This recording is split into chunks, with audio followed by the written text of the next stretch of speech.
नीता को भूतों की कहानियां बहुत पसंद थी। वो उन्हें पढ़ाती रहती थी। किताबें, किस्से, रात को रेडियो पर कहानियां वो सब सुनती थी। हर कहानी सुन के उसके रूह कांप जाती थी। फिर भी वो और सुनना चाहती थी।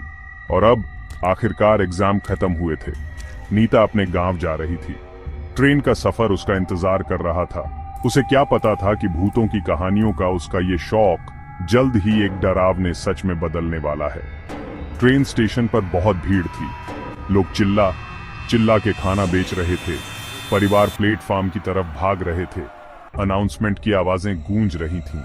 नीता ने अपना बैग कस के पकड़ा हुआ था।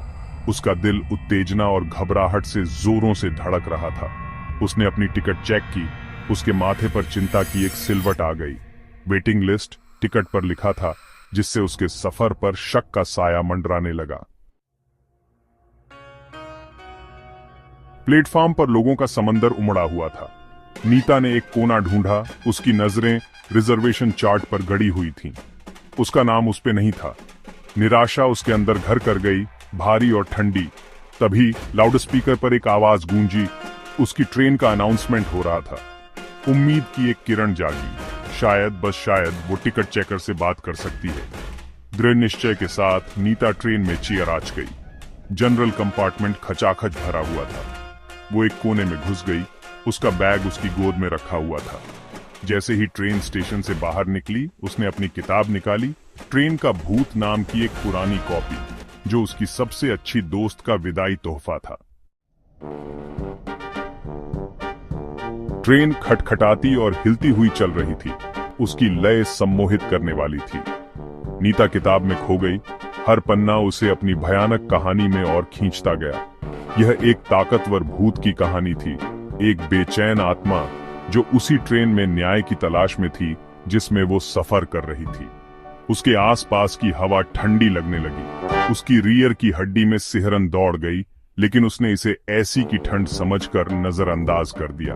किताब की दुनिया में खोई हुई नीता ने उस आदमी को नहीं देखा जो उसके पास आकर रुक गया था। उसने फीकी वर्दी पहनी हुई थी।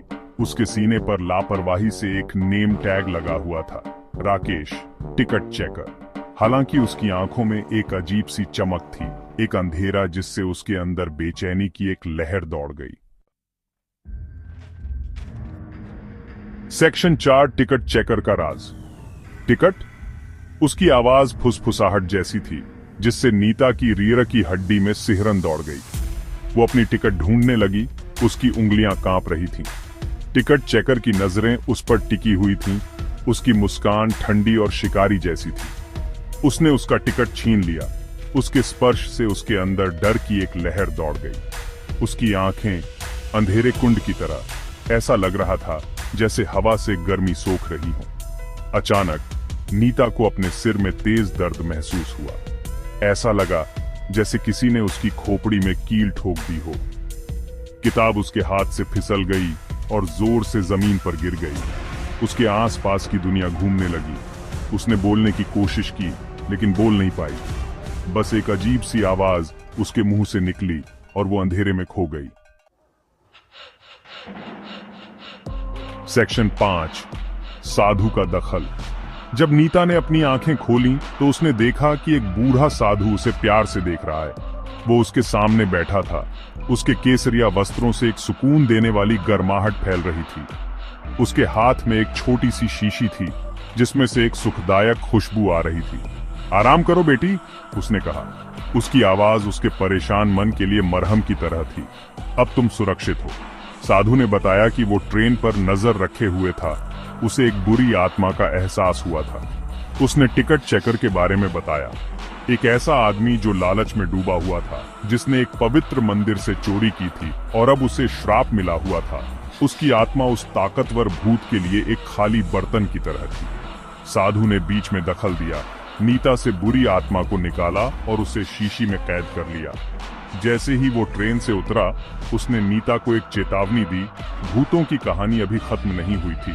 उसने कहा कि किताब एक माध्यम थी और वो आत्मा अभी भी एक पक्के ठिकाने की तलाश में थी। ट्रेन खटखटाती हुई चलती रही। पीछे कई अनुत्तरित प्रश्न